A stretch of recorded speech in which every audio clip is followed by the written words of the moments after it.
How to grant secure access to files on private S3 with Fileshub.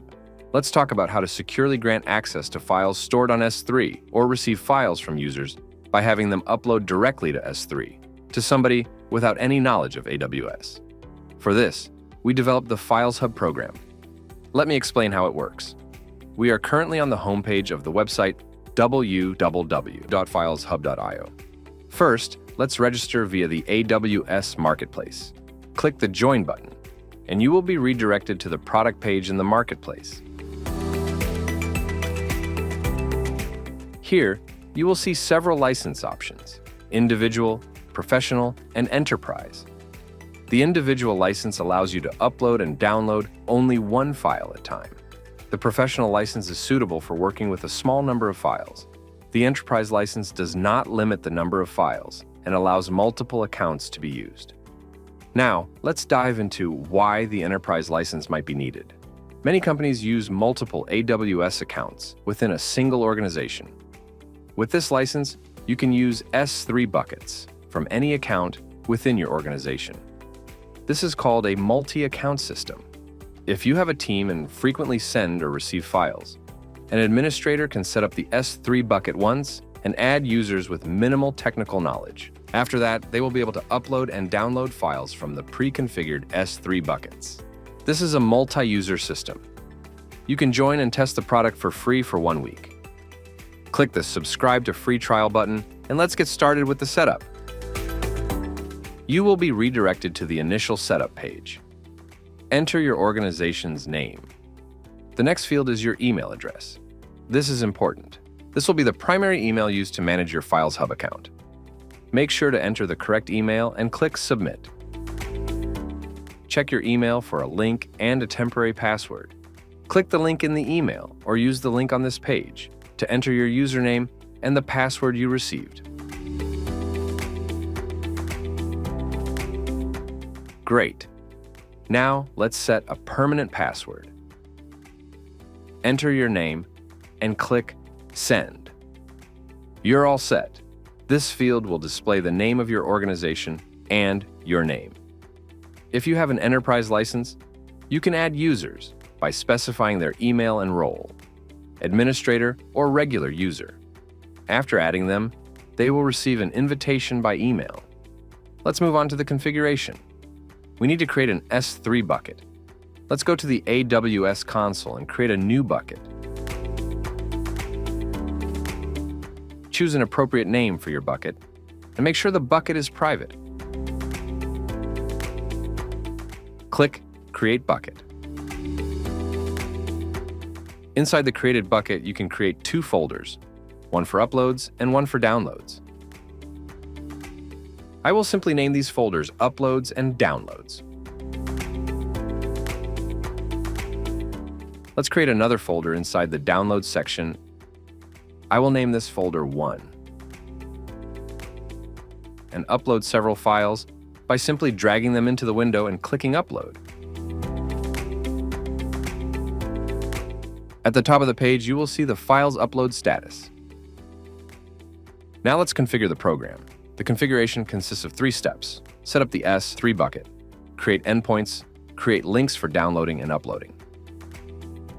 Configure the S3 bucket's permissions. To set permissions for the S3 bucket, go to the Help section. Here you will find a ready-made configuration template.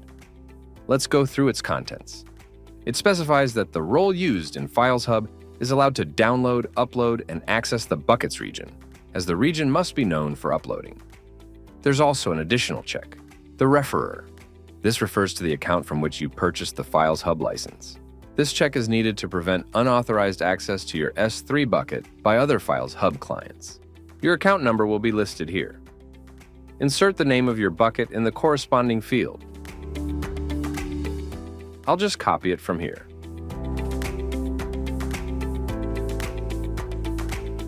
Now uncheck this box, as we need permission for both reading and writing. Copy the configuration code and paste it into your bucket's settings. Here, you can find instructions for setting up the bucket policy. You'll need to open the AWS Management Console and navigate to the S3 section to access the bucket details. Go to Permissions, Bucket Policy, edit, and paste the code. Now let's set up cores for uploads. If you're not planning to upload files, you can skip this section. Go to the Help section again, copy the cores code, and paste it in the same section. Bucket policy a little further down. Don't forget to save the changes. Now our bucket is configured. Let's set up the endpoints. To create an endpoint, click the plus sign. An endpoint is a bucket and a prefix inside it. Let's call it, for example, downloads. Specify the bucket name and choose the prefix downloads. The type will be red. If you also plan to upload files, you will need to create a separate endpoint for uploads. Please note that endpoints cannot overlap. This is implemented for security reasons. Otherwise, if passwords and links leak, attackers could use your bucket to transmit their own data. For uploading, create an endpoint with the Uploads folder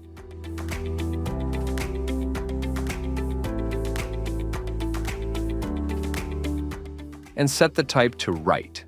Done. Now everything is ready for uploading and downloading files. Let's move on to creating the links. You may notice that only download endpoints are available to you because you are currently in the Downloads section.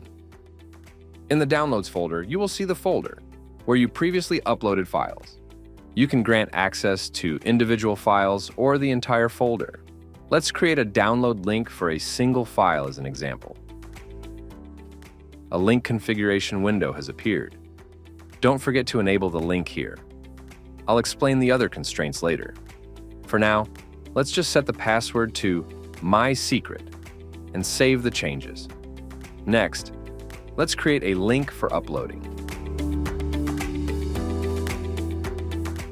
There is no subfolder here.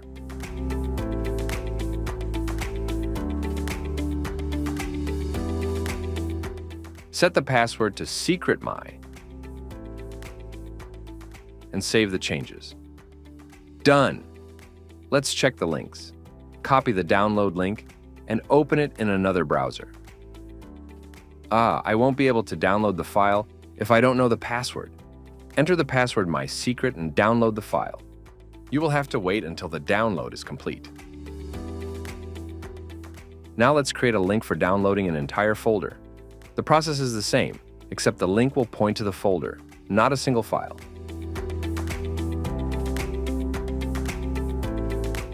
Set the same password and save the changes. Don't forget to enable the link here.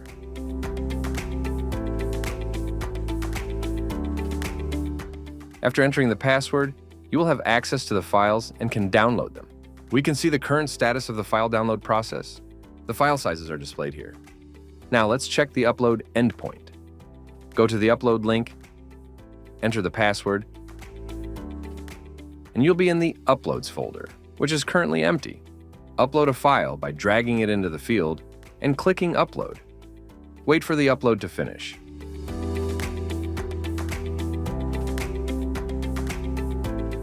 Now, the file has appeared in the Uploads folder. Check it in the AWS console. You can go to your bucket and make sure the file is there.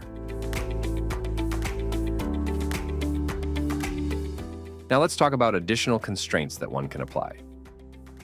We've already discussed the passwords constraint.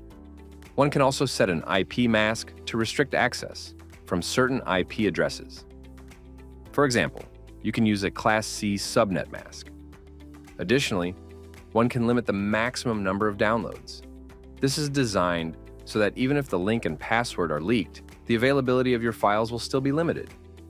You can set an expiration date for the link. For instance, the link will be available until November 26th. You can also set time-based restrictions. For example, access might only be allowed from 9 a.m. to 6 p.m. and only on weekdays, or only on Mondays. All time-based restrictions also include a field to specify the time zone. For example, if the time zone is Beirut, the date will be calculated based on Beirut's time zone. So, access from 9 a.m. to 6 p.m. will be calculated by this time zone. The same applies to days of the week. Don't forget to save your changes. That's it. Thank you for your attention. Use Fileshub and let us know if you encounter any issues. We hope the program will be useful to you.